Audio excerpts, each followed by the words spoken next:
Are you looking for a fast way to start monetizing your podcast? I know when I talk to podcasters, they are always looking for a way to start getting some return on investment. And that's ultimately what we're trying to do here by creating a podcast is we want to maximize both your influence, your impact, but also your income and help you grow your business. And so often, would-be podcasters or people just starting out are always looking for sponsorships. They want to try, that's what a lot of people teach, to go try and get a sponsorship. But to be honest, that is a very difficult road, and I want you to start seeing some return for your investment, seeing some return for your time, seeing some return for all the energy that you are putting into creating high-quality content. And really, the fastest way to do that is through affiliate marketing. And on today's episode of Power of Podcasting, we're going to be talking all about how you can monetize your podcast with affiliates.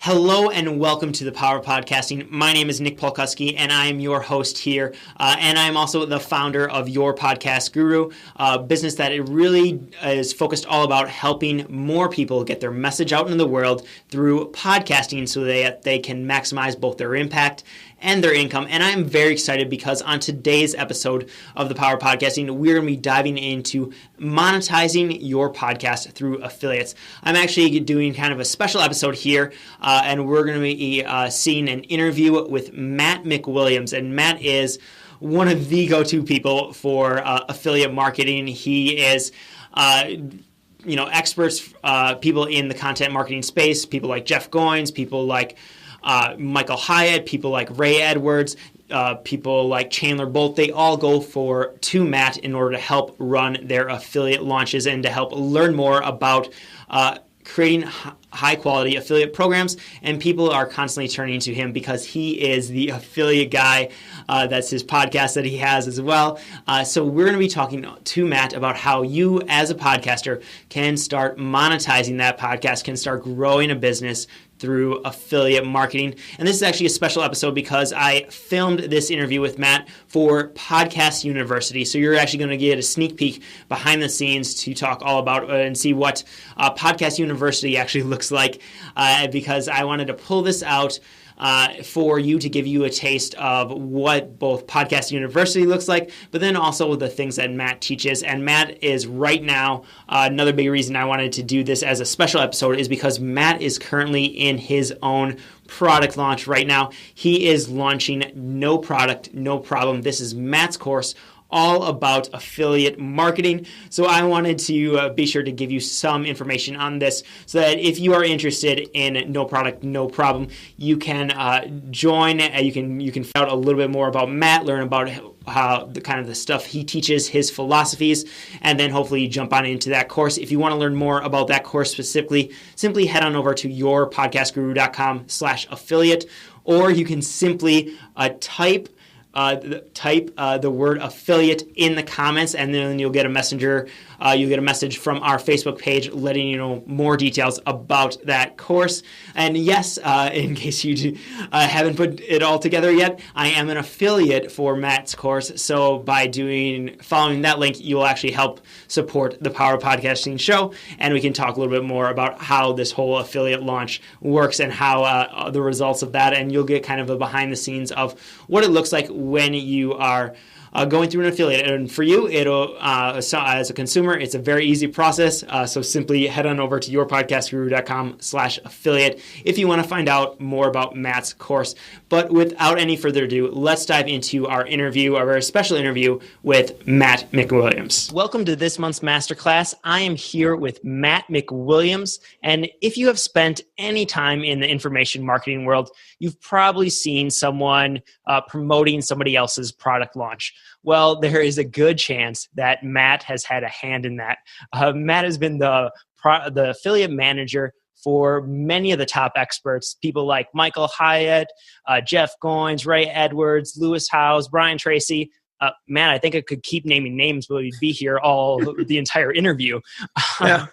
So he is definitely the person the big names trust when managing their affiliate launches, which is exactly why I wanted to bring him here to talk to you about how to be a successful affiliate, both from selling other people's products to actually having your own affiliate launch as well. So Matt, it's great to have you with us. Hey, it's good to be here, Nick. Thanks for having me. And just so for the few people who might not be familiar with your work, can you tell us a little bit about who you are and what you do? Yeah. Well, it started, 37 years ago. I was born in a small hospital in North Carolina. No, actually, fun fact about where I was born. I mean, it's a place called Pinehurst, North Carolina, which is the golf capital of the world, but it's a very small community. And there's a lady that many of your members might have heard of, Dory Clark, who wrote the books. She wrote Stand Out, and I think it's like Reinventing You, something like that was the name of her first book. We actually were born in the same hospital, like days apart or something, in this small North Carolina town, which is like totally weird. And we literally grew up in the same community, never knew each other, which it's in a community where half the people who live there, of course. So anyway, I've been doing this affiliate marketing thing for, I guess, going on 13 years now. And it all started, kind of like so many things start. We started this online business. We were selling insurance leads to insurance agents. We had $10,000. That was our entire budget to start this company. We spent $5,000 on banner ads. Please don't laugh, because this was 2004. Banner ads still were actually very effectual back then. So don't like banner ads, but they didn't work for us. And we made $8. And I don't mean we made $5,008 and got to keep $8. Like, I mean, we lost $4,992. And so we have $5,000 left. We spent some money on a programmer. We had basically no money. It's like, okay, how do we just kind of give up? And then I heard about this thing called affiliates. And 2004, Amazon Associates had been around for a little while. CD Now, I think, was the first company that started doing affiliates, like 6-7 years before. But it wasn't a very popular term. And I explained it to our CEO. There were 3 of us at the time. I explained it to my business partners, and we were like, yeah, we need to get affiliates. And then there's this awkward silence, like, what does that mean? Like, how do we find these affiliates? Is there can you just send out smoke signals and say, affiliates, come promote us? And that really began this journey. And over the next, 2.5 years, we built this from literally nothing to $12 million affiliate, $12 million a year affiliate program, which made up the majority of our $15 million a year company. Built it from there. Left there, went on, had an opportunity to work with some amazing companies, do either running their programs, consulting companies like Shutterfly, Adidas, and Reebok, a lot of smaller kind of high-end niche companies. And then over the past few years, we've really focused in, I spent years trying to reconcile, how do I reconcile my love for entrepreneurship and entrepreneurs, small business owners, 15, 20 or less employees, and my love for affiliate marketing and affiliate management. And it was like, okay. And I wrestled with that for a couple of years. And then I had an opportunity to work with Jeff Goins, and it was like the light bulb went off above my head. I mean, literally it was like, bing! Oh, I can work with all of these people who are awesome online entrepreneurs they're people I love, and I can run their affiliate programs and work with Jeff Goins. Went well. I remember the first conversation I had. What should I tell Thomas Nelson for my goal for selling books? It was his book launch for The Art of Work. I was like, tell him 15,000. He's like, tell them 15,000. My last book sold 5. I'm like, no, tell him 15,000. He's like, I can't. Like, dude, I'm not going to work with you if you don't tell them 15,000. So I told him 15,000, and 22,000 books later, we had a successful launch. So went on from there. Yeah, I worked with Ray Edwards, Michael Hyatt, Brian Tracy, Nick Stevenson, Ziegler is our newest client, and love what I do. It's so much fun, and that's kind of me in a nutshell. We can talk about how I love long walks on the beach and all that, but we'll skip that. Sounds like a good plan. So what is it? So how do you think that affiliate marketing really kind of fits in with podcasters? Why should they even care about it? Yeah, I mean, it can be very lucrative. It can be a large part of your business. I've had a podcast, and we stopped it, ironically, on episode 99. There's a fun story. If we have a chance, I'll tell that later. But Like who stops a podcast at 99, right? Especially when it was doing well. But we did because we changed directions. And so now this what we're talking about today is what I talk about all the time: affiliate marketing, affiliate, programs. And so, I had a podcast, and the overwhelming majority of my revenue was affiliate income. I'd probably say, outside of selling some of my own stuff, it was 80 to 90% affiliate driven. I love affiliate marketing because there's no barrier to entry. So you think about, you have a podcast. Let's just say you have 1,000 listeners per episode. Those 1,000 people, the only way you're going to monetize it is ads. And with 1,000, it's going to be kind of hard to get advertisers. So let's just throw that off to the side and say it's probably not going to happen. And if it does, it's like, $25 an episode. Woo, let's go to Sizzler, right? You've got your own products. Well, as you and I both were talking about before this, we know I'm not discouraging you from creating your own product. But if you only have 1,000 listeners and you don't really have a lot of input or insight into who they are, what product do you create? I don't know. Mm-hmm. So one of the reasons I love affiliate marketing is that there's no barrier to entry. You can literally, like your next episode, you can introduce an ad that is an affiliate link. You can do that like today. The other thing I love about it is it allows you to learn more about your audience. So the best example I can come up with is my podcast was a personal growth. It was under the personal growth category. Personal growth, might as well say it's under the category of life. This is what you got: finance, business, career, marketing, goal setting, family. These are all categories. But even if you just get it down to, say, 4 categories, we'll go with finance, business and career, family, and productivity. We'll just name those 4. Those are kind of your umbrella categories. Well, some of those people are going to be more interested than in others. And you may be talking about all 4, and you don't really know, especially with only 1,000 people, because you're probably going to get like 80 responses, and 2 responses could swing it one way or the other. You're not going to really know what are people interested in. But if you start promoting affiliate products under those categories, you'll determine over time, well, man, they're buying up this finance stuff. They're buying up this family stuff. They're not buying productivity products. Well, here's a clue. Maybe you probably shouldn't come out with a course on productivity. You might notice that they're buying at the price point of, $497 and $997, but the cheaper products and the higher price products they're not buying. What did you learn? You learned that your course, your product needs to be somewhere between $497 and $997. But it's like a big duh, but you don't know that going into it. And so affiliate marketing, no barrier to entry. It allows you to learn. You really get to hone in on who your audience is. And there's really no risk, because you go create a product, you spend, let's just say, I know this is not a number I'm just making up because I just spent this amount of time. You go spend 55 hours creating a product. Okay, even divide that by a third. You go spend 20 hours making a product and nobody buys it. Well, that's a big risk. You wasted half your work week. That's a big expense.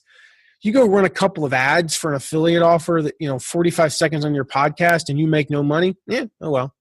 Yeah. Moving on. No big deal. So how it works in, to actually answer your question, how it works in, really it's ads, it's interviews, it's, your show notes page, it's resources.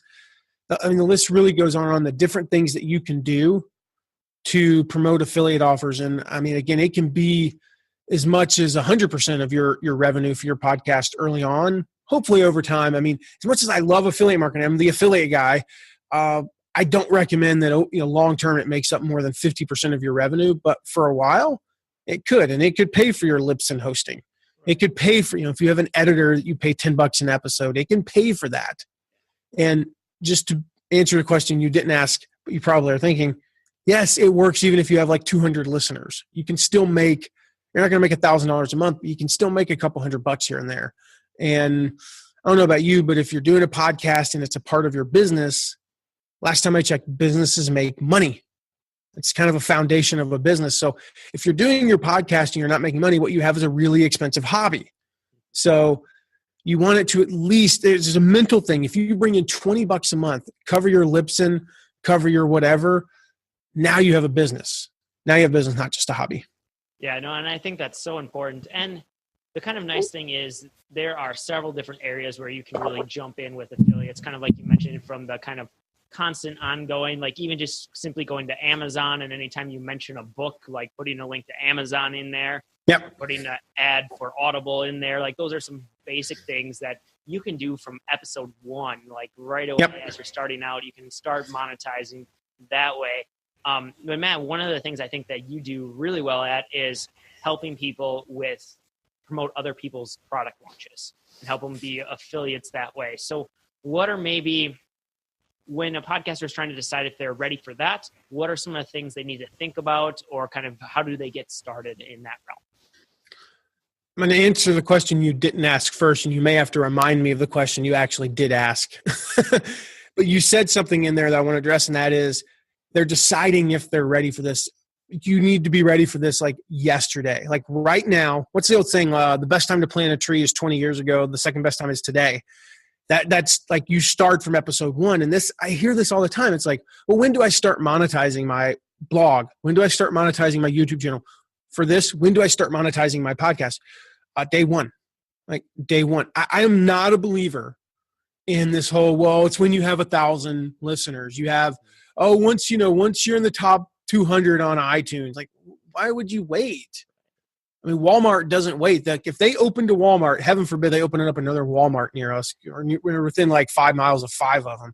But if they opened up another Walmart across town, I can guarantee you Walmart is not giving out free samples and not selling anything. Like they will have a registered transaction within 5 minutes of opening the doors of that Walmart. Even like the local mom and pop store, down the street that just opened up that sells like furniture. Day one, what do they have? A grand opening sale, meaning they have stuff for, it's not like come in and sample our chairs for 2 weeks and then we'll start selling you stuff. But we have this there's something weird. I don't get it because again, my mind just doesn't work that way. Maybe it's because of my retail background, doing stuff like that. Like day one, you monetize. Day one, that doesn't mean necessarily your very first episode is actually going to make you money, because you might have 4 listeners and the 3 of them have the same last name as you, but you start monetizing from day one because you condition your audience to expect there to be something to buy. We are not conditioning our audiences to just continually take. Now, people can disagree with me. That's fine. It's perfectly their right to be wrong. But you monetize from day one because my friend Mark, who works with me, he said it best the other day. He said, one way or the other, you're conditioning your audience. Again, if you're running a hobby, don't watch this. Seriously, if you have a hobby, fine, you can lose money. People lose money on their hobbies all the time. Most people don't make money when they go play golf on Saturday. I used to because I played professional golf, but that's a whole different point. Most people, you go spend money to play golf and you don't come back with any more money than you spent. Unless you're running a hobby, you're actually running a business, then you monetize from day one and you want to condition your audience to buy. So that was the question you didn't ask, but I wanted to address that. What was the question you actually did? I told you you're going to have to remind me. It's all right. No, I love that you brought that up though, because this is definitely something that I truly believe in. And I think the problem is people get so caught up with a lot of people are teaching that you need to get ads in order to pay or get sponsorships in order to monetize your podcast. But that's not really the way you monetize a podcast. We have clients who maybe are getting on a good week, get 150 downloads per podcast episode. Like that's on a good week. And they're making tens of thousands of dollars every single month because of the way things are set up, because of the way they're monetizing it as part of their sequence, their funnel, and their business plan. So don't use advertising and sponsorships as the way to monetize a podcast. So I love that you talked about that. I totally believe about it. And think about here's the thing. There's a very small ecosystem of companies that are advertising on podcasts. Mm-hmm. I mean, we're talking like less than 3,000 total merchants probably in the world are advertising on podcasts. Typically they're retail products with an average value of not very much. Mm-hmm. So we got like this little microscopic universe of advertisers, but you have all these people that have affiliate programs and many of them are $2,000 product, $1,000 products. You know what? It takes one person out of your 150 to buy one of those and boom, you got $1,000 in your bank account. Mm-hmm. Like as opposed to if they did advertise with you and they're going to pay you $5 an episode or $10 an episode, I mean, that's a whole lot of 5s and 10s to get to. I'm not a mathematician, but that is a whole lot of 5s and 10s to get to 1,000. And the other thing, again, when you have a small universe of people that are advertising, is the choices, the subject matter that you can present to your audience is microscopic. Mm-hmm. Whereas you can go out right now, and I had a lady ask me today, well, I'm in the gardening niche. I teach people how to garden. What kind of affiliate programs could I be a part of? I'm like, gardening equipment, courses on gardening, gardening for seniors, how to teach your kids how to garden, how to convince your teenagers how to do the garden for you. There could be fertilizer. I mean, the list goes on and on. How to save rainwater, gardening if organic, gardening if you want to, help the environment, gardening if you've got animals that, like we do, that would pretty much just eat your garden every day, how to hydroponic gardening, how to grow marijuana in Colorado and Washington. I mean, the list goes on. And I'm like, at the very least, you can link to some trowels on Amazon. Exactly. How to make gardening and exercise. I just invented 8 courses in 30 seconds off the top of my head. My point is, it literally works for anything. But if you're waiting on some sort of advertiser to come along, like seed advertiser, and that's the only thing in your niche, you're going to wait a long time. Yeah. No, I think, that's exactly right.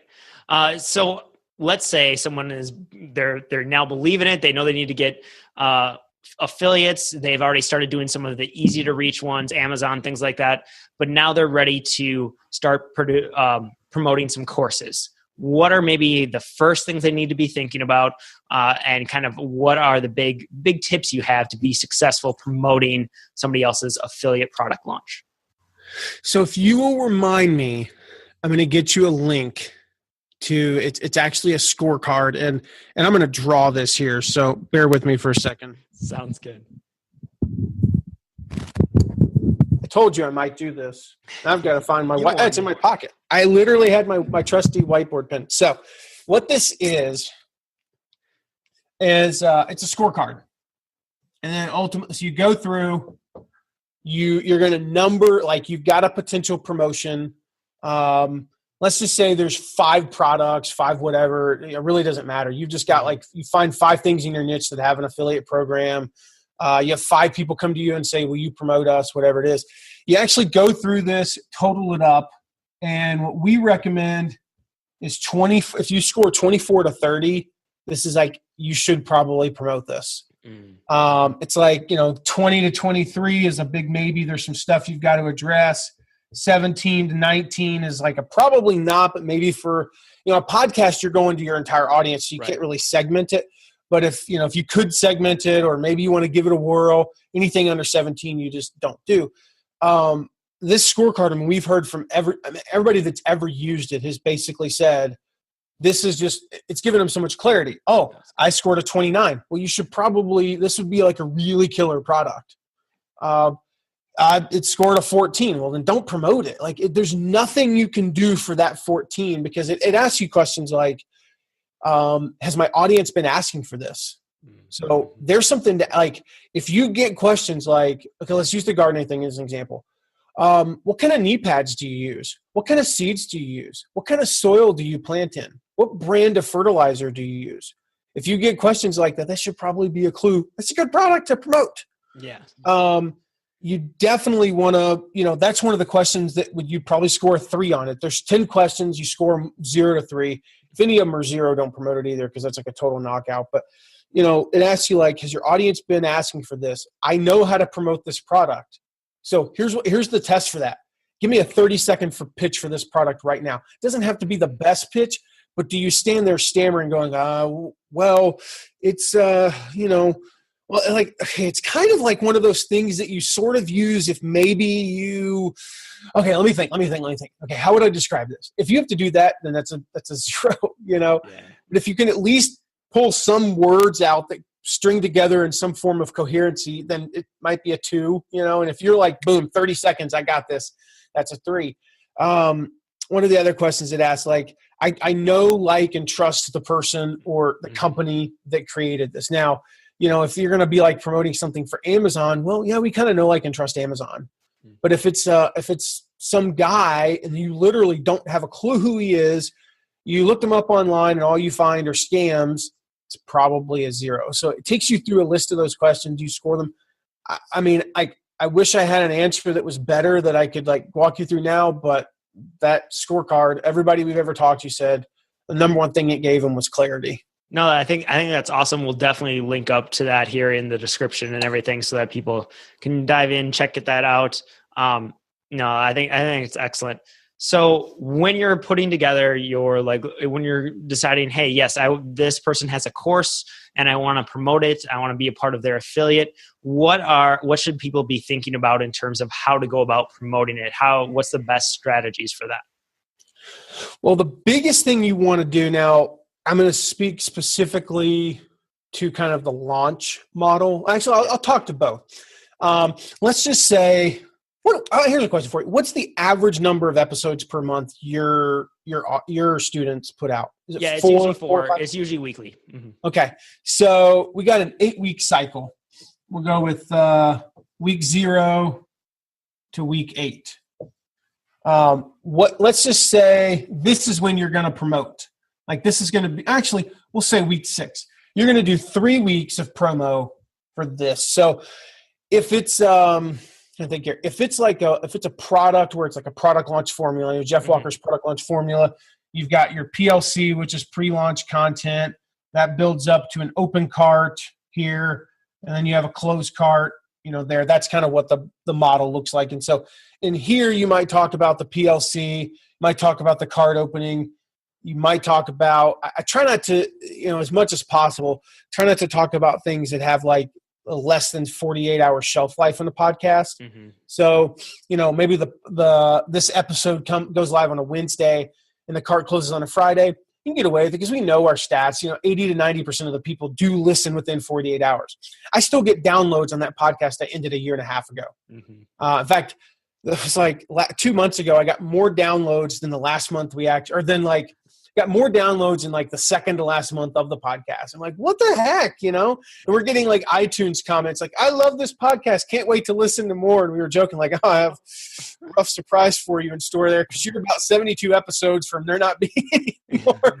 But, so this is what it looks like here. We're going to, whether it be whatever it is, we're going to do, 3 episodes of promo, and you're just going to want to build up to it. And so this is called our warm up. We're warming him up here. What you do in there, and it doesn't have to be 6 weeks long. It could be 3-4 weeks long. You start introducing topics that are similar to what you're talking about. Now, this is not just like a casual mention or a 20-second ad spot where you're like, oh, that reminds me, I discovered this amazing new trowel this week, and it's called the such and such trowel. And anyway, we'll link to that in the show notes, and then you move on. This is like, if you're interviewing the product creator here, then you want to start warming up. And what we do, this is in our promo calendar. We have a 12-month promo calendar, and we're constantly, it looks like this. We're just constantly going like that over and over. This being the end of a promo here. Okay. And this being kind of the beginning. And I'll explain what we do in these parts as well. But in this warm-up phase, we're going to, so again, I'm going to use the example here. We're going to introduce, somebody Ray Edwards, Copywriting Academy. His course is all about copywriting. It's the best copywriting course in the market. And I don't just say that because he's a client. I said that before we ever worked with him. But we're going to build up here. And then like here, we're going to maybe have an episode called like the number one secret of online business. And then the number one secret would be copywriting. Here, I'm going to talk about Ray Edwards for a minute. And that might be like, I'm just going to read, I'm going to say like, and I'm going to intentionally work this in. We're going to have this in our script, so to speak, or at least in our bullet. We usually just bullet point our script. It's like a half page. But I'm going to say like, I'm going to quote Ray Edwards. Maybe he's going to be the quote of the day. And that's just planting that seed in people's mind. Okay, Ray Edwards. I'm going to, maybe here, I'm going to talk about, something that I learned that helped me, in my business and how I doubled my open rates or doubled my click-through rates, which is actually true. I more than doubled them a couple of years ago because of Ray. In there, I'm going to talk about that. And then maybe in here, I'm going to talk about some other stuff, but I'm just going to warm them up so that when all of a sudden, like they've got it in their mind that they're kind of, they're not expecting it, but it's like, they're waiting for it. Yeah. It's kind of, it's really similar to like today we walked into the rental car place and the guy, we're like, it smells good in here. Well, this is the smell good part. What is that? Well, it's Chinese. Ooh, Chinese sounds good. I love Chinese food. And then he tells us the name of the place. And where the heck do you think we ended up for lunch today? Totally unexpected, but voila, we ended up at the China Dragon. Nice. And by the way, the China Dragon, Fort Wayne, Indiana on Coliseum Boulevard is amazing. It looks like a total dump and you think you're going to get hepatitis, but it's absolutely amazing. So just a sidebar there. It's the same kind of thing. You're warming them up. You're getting them ready. You're making them know here that copywriting is important. Oh, look, I'm interviewing the creator of Copywriting Academy who has this free training out this week. Boom, boom, boom, boom, boom. This free webinar. If you want a good example, John Lee Dumas interviewed Ray a couple of years ago. And oh my goodness, I mean, Google John Lee Dumas, Ray Edwards, copywriting. It'll be there. And the entire episode, which if you look at that, like the couple episodes before, how it sequenced actually, the entire episode was John saying, Ray's my copywriting guy. He's who I learned stuff from. It more than doubled my revenue. He's got this free webinar coming up. He's got this go here. Like 8 times mention this free webinar. In the free webinar, and that's different from saying like, well, in my course that costs $2,000. Right, yeah. Or in the book, oh my gosh, in the book should be like banned from podcasts, right? You can't say in the book. No, just don't say it at all. But that's, in this free training, well, anybody can attend a free training. There's no barrier to that. And the entire thing was, and well, who do you think won that, launch and made like $100,000 in commissions? I'll let you guess. So that's how it's done. No, I think that's awesome. That's a great, so what happens then? I guess, how do people, once they kind of build up to this promotional part, people go to the pre-launch content? What are some ways to really, I guess, leverage their list even more? Because podcasters, the big thing we teach is all about building the email list. Like they know they need exactly anonymous listeners to be on their email list. So how can you leverage affiliates from there? Yeah, in that phase here, one of the things you'll want to do is build your own launch list.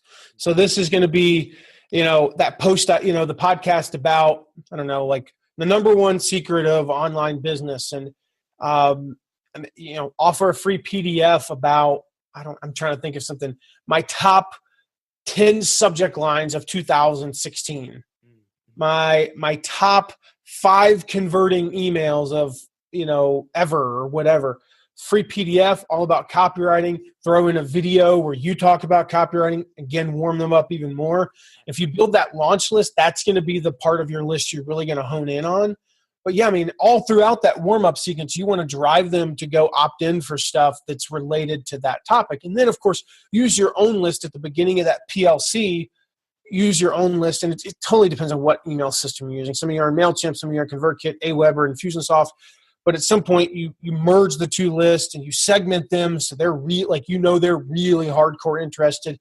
Eventually, if I could draw it, like as far as the number of people who are going to get the emails, this is day 0. Let's just call this day 17 because we did a study. The average length of a product launch is 17.2 days.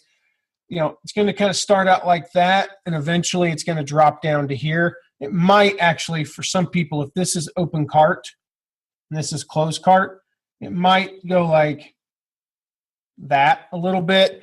I can talk about that specifically, but typically we say once the cart opens, you're mailing to your launch list and anybody who opted in to the free stuff, to the free pre-launch content. You might, because there are people who they don't opt into free training, but they're still interested in the subject matter. You might send an email to your entire list. It's kind of one of those things you'll have to test and see what works. Here, like on day 2, 3, say, wow, this product just became available. This Copywriting Academy by Ray Edwards. I love it so much. Boom, boom, boom. I want to sign up, or do you want to go buy this? Basically, is kind of the message. Mm-hmm. They're not in that the free training bucket. They're not on your opt-in list, your launch list, but they might be interested. You give them like one shot. You can even say it. It's actually a really effective thing to say. I learned this from, ironically, Ray Edwards. There will not be another email about this. No other notice, no other warning. Go buy now, boom. And then you drop back down to using, the opt-in and launch lists. So that way, again, the whole point is you're selling, you're doing direct selling to people on your list who have expressed the most interest in the subject matter, not trying to just continually pitch your entire list, because this will allow you, let me draw this up here. So like email frequency, again, if you have 17 days for emails, you'll have like a day 1, a day 3, maybe to unopened. You got another piece of pre-launch content there, another one to unopened, another pre-launch, right, unopened here. But then, the cart's going to, maybe you got like a webinar and then some stuff in here. And then like 10 through 15, we'll just say there's 5, 16, there's 2, day 17, there's 4 or 5. I mean, even if you take out the ones just to your unopened, which technically doesn't count as an additional email, I'm at 1, 2, 3, 4, 5, 10, roughly 15, 16, 17 emails. And some people go, holy crap. But if you're sending them to the launch list and to the opt-ins, your entire list is going to get 1, 2, 3, 4, 5 emails over the course of 9 days. That's not extreme. 5 emails in 9 days. You'll have people opt out. You will have people unsubscribe. But you're going to have people unsubscribe if you send them your latest episode. Right, exactly. You're going to have people unsubscribe if you send them the most helpful post. You could send a freaking email that says, click here to win. I'm just going to send you $5 if you click this link. And some idiot's going to click unsubscribe. That's the way people are. Yeah. And I mean, I've studied this ad nauseum to the point where I don't even bother studying anymore because there's no point. The difference between sending like an affiliate promotion email in one of my own blog posts is 0.2%. Oh, geez. We're talking on average over the course of an entire affiliate campaign. If I had that entire affiliate campaign versus if I had sent the same number of blog posts, and I know this because I did a 17-day video challenge once where I sent an email every day for 30 days. And I know what my unsubscribe rates were for their promoting the affiliate offers. I mean, we're talking like 4 people out of, tens of thousands, like 4 people is the difference. Big whoop-de-doo. Now, one of the things you can do once you get to a certain point, or any point, is give them the ability to opt out of that specific campaign. Again, it depends on your email system, but you just create a segment.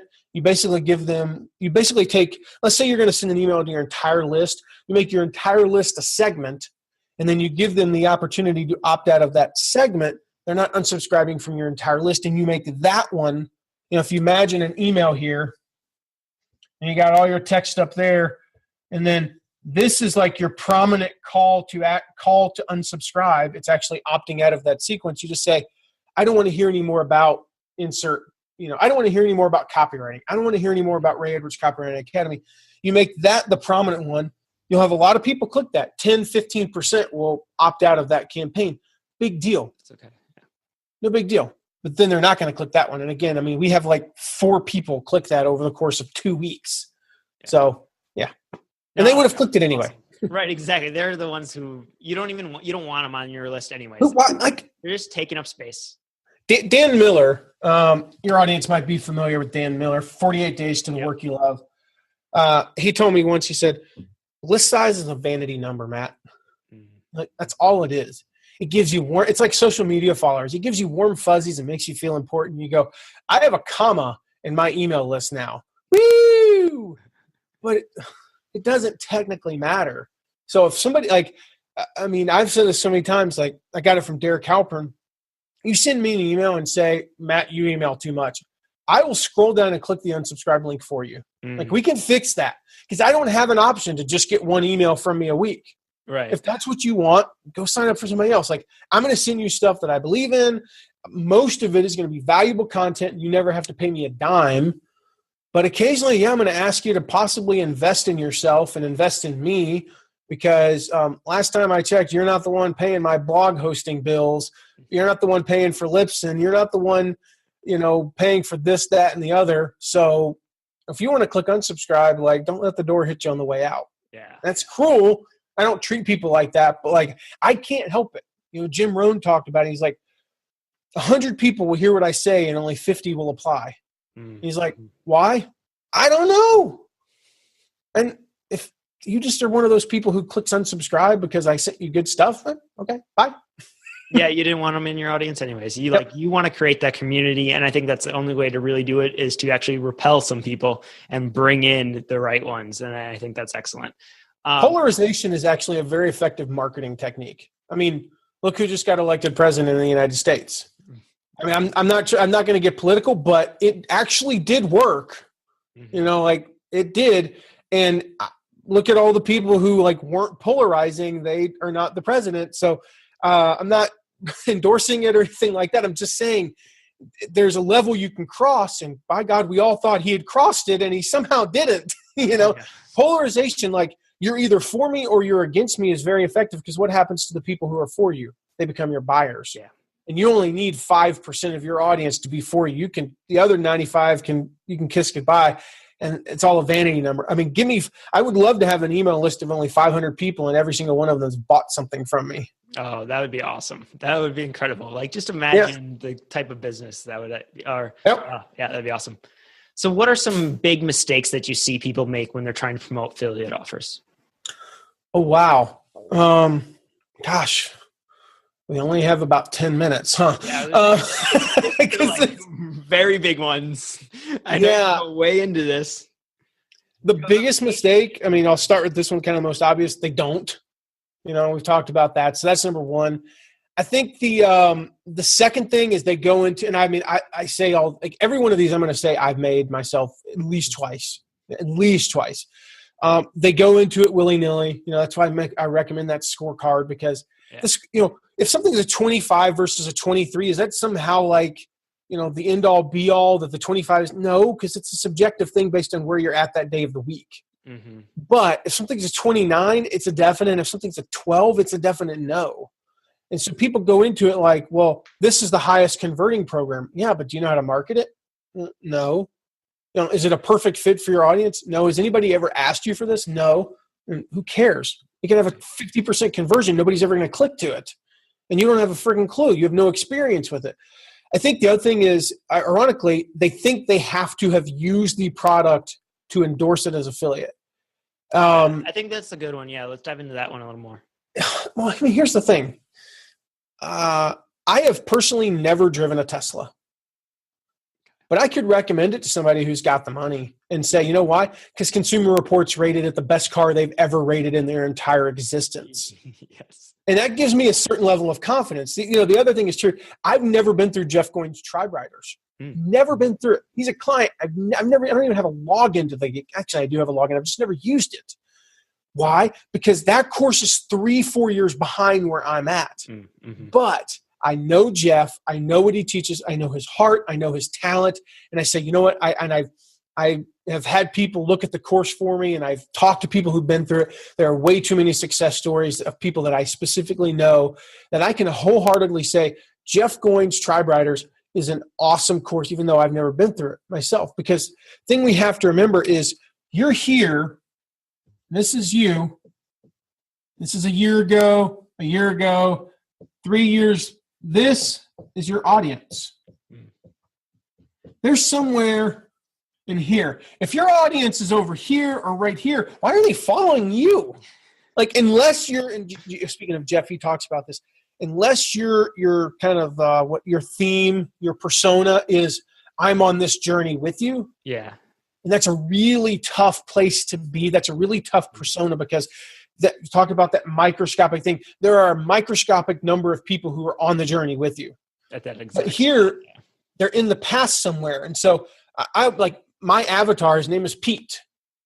In fact, there's another one, not speaking directly to your avatar. So we'll kind of tie these together. My avatar's name is Pete. Pete is where I was somewhere between a year and 5 years ago. Some of Pete is 5 years ago. Some of Pete's only a year ago. But he's not last week. He's not 6 months ago. He's definitely not ahead of me. So he's somewhere in here, and he's perfect for Tribe Riders. A good portion of Pete is good for Tribe Riders. I'm not. And so they say, well, I have to have personal experience with the product. Well, no. I really don't need to have had personal experience with a lot of products. I recommended numerous products that I've never used myself. Another example is, I can highly recommend ClickFunnels, even though I technically do not use it. I use lead pages. Lead pages versus ClickFunnels. Which one's better? Well, it kind of depends on your needs. And guess what? Half of my audience needs ClickFunnels. The other half needs lead pages. I can't use both. It would be ridiculous to use both because I'm just duplicating work. Same thing is true of certain like WordPress themes. I don't use 9 of the 10 WordPress themes that I recommend. I don't use. Why? Because they're not right for me. Not because I'm necessarily ahead, but because here's one if you need more of a classic layout and you're like a writer. Here's one if you're building more of a coaching business. Here's one if you're in the fitness business. Here's one if you're a podcaster. If all of your stuff is podcast, don't use my theme. Yeah. Things like that. So they think they have to have had personal experience. It's absolutely not true. And then I kind of touched on it, but that like not speaking to this, like not getting so niched down into who your avatar is, not just, I'll put it this way. I just did an entire 45-minute workshop on avatars, so it's kind of hard to sum up in like 2 minutes, but it's, who are they? Like give them a name. If you don't refer to your avatar by his first name, like more often than you don't. I keep saying Pete. Why? Because that's our avatar's name. And every time I say Pete, like there's this part of my brain, I'd love to get like a brain scan. There's this part of my brain that's like pulling up all the data on Pete, in my subconscious. Is like, boom, I know who Pete is. I don't need to remind myself that Pete is between the ages of 28 and 45, that Pete typically has a full-time job and does, he's starting an online business. Pete is a cubicle dweller. Pete has an income of $40,000 to $75,000 a year and has made less than $2,000 in affiliate commissions. I don't need to like draw that up. When I start my emails, see when you start your podcast, whatever, mentally or physically, like when I start writing emails or blog posts, I write them to Pete. I address them to Pete, and it puts me in that frame of mind. And so one of the exercises I really encourage, again, it's just a mental thing, picture Pete. So we're talking about podcasts, but we could be talking about email. So we'll do podcasts. I want you to picture Pete subscribing to your podcast. I want you to picture him listening to this episode. What does Pete need? Yours better not be named Pete. Come up with a different name. What is Pete doing while he's listening? Well, my Pete is listening on the way to and from work. That's typically when he listens. Why? Because he works a full-time job. Occasionally Pete's listening while he's working out, doing stuff like that. He might also be batching them on the weekends, but normally to and from work.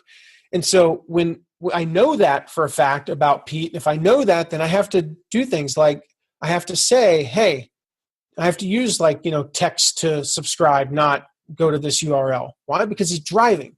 He can send a five-digit text to a 5-digit number at a stoplight. Hopefully he's not going to crash because then Pete's dead, and that doesn't really help us.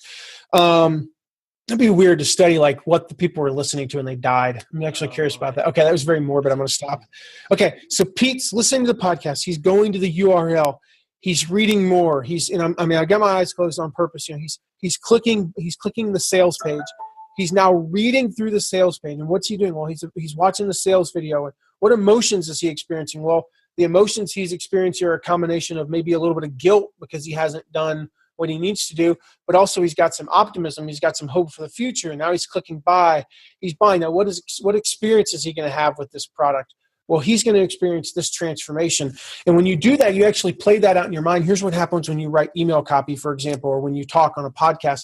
You're not sheepish because you've just had this amazing experience of Pete. And we know this, psychologically, that what you experience in your mind is no different than experiencing, physically. That's why I can watch a video of a roller coaster and, well, it's not quite as good as a real thing, but it's pretty darn close. And when my memories of riding roller coasters are just as vivid as actually being on them. Mm-hmm. And my body doesn't know the difference. It experiences the same sensations except for the pain on my shoulders from the strap. And so we experience this. And now what happens when I sit down after I just went through all of that? I'm going to write with confidence. And the thing about email, definitely on podcasts, you hear people, you've heard them like on a podcast and the way they sell, they're like, well, and hey guys, if you're, hey, maybe if you think, you might be interested in going to if you want to click this link, the link is, and it's like, oh my gosh, can you be like any less confident and more annoying? I'm not going to click your link just because I don't like you. And so it comes through an email too. So I go through that exercise where I'm writing a podcast script or a sales email, a sales page. I go through this visualization of, what they're experiencing. Then there's something about it psychologically. Now I go into that email with this attitude of like, this is going to work. I have an expectation of success. And it's not just success for me because, I get to make $5,000 and, instead of nothing. It's Pete's going to have his life changed. I mean, here's what I know. If you own a business and you go through Copywriting Academy, your life will change. If you want to start a blog and you go through Tribe Writers, your life will change. If you want to learn how to set goals and you go through Michael Hyatt's 5 Days to Your Best Year Ever, your life will change. I know this because A, I know people have done it, or B, I've done it myself. So, go through that exercise. Like they say, well, I'm sending to my list. No, I'm sending to Pete. And it's a mental shift, but hopefully that explains what I meant by writing to your avatar. Absolutely does. I think that was excellent. I definitely appreciate that.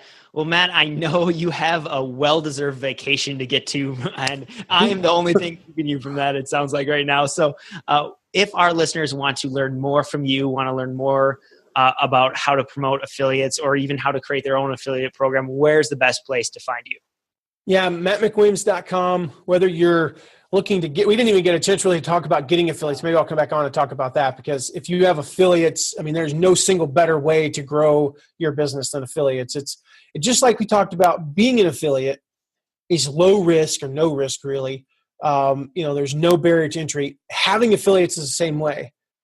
I mentioned, we reached this point where we had less than $5,000 in the bank, and we needed affiliates because we didn't have money to market. But furthermore, when we promote affiliates, when affiliates promote you, the cool thing is you make the money. The money comes in. I was going to draw it, but I don't have enough room now. The money comes in, and then you pay some period in the future, usually 30 to 40 days later.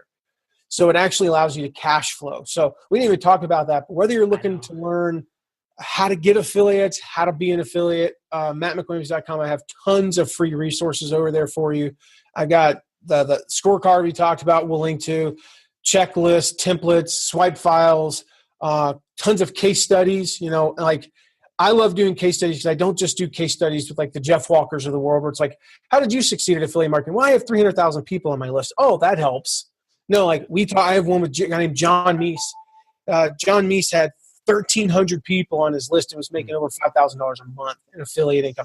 You do the math on that, people. That's like he made more than the average American makes in salary with less than 1,400 people on his list. So it's totally possible. And you divide that in half and you've got a nice side hustle. Okay, what if I only have 300? Well, you could still make $1,000 a month. And so we do case studies with all sizes of people intentionally because we know my audience is somewhere in this realm here, and somewhere in here they might have 10, 12,000. So we occasionally want to hit them as well. But yeah, case studies on, you name it, we cover it on MattMcWilliams.com. Oh, that's awesome. And yeah, we definitely need to have you back on about cool. How to have your own affiliates, because I am just kind of diving into that world. And so nice. Selfishly, I want to talk to you about this. Well, let's do it after I have a tan, because I haven't seen the sun in 3 months. And I don't know when this is going to air, but I haven't seen the sun in 3 months and I'm getting ready to see it for 3 weeks. So I'm pretty stoked. Awesome. Well, Matt, thanks again. I definitely appreciate you being here with us. Thanks, Nick. Thanks, everyone. For those of you watching, it's time to take immediate action on what you learned here today. What was the biggest piece of insight that you had from this interview with Matt? And most importantly, what are you going to do to take action on it this week? Let us know by heading over to this masterclass post in the Podcast University Facebook group and leaving a comment, letting us know what action you're going to be taking this week. And thanks again for joining us. And until next month's edition of the Masterclass, it's time for you to go out there and maximize both your impact and your income.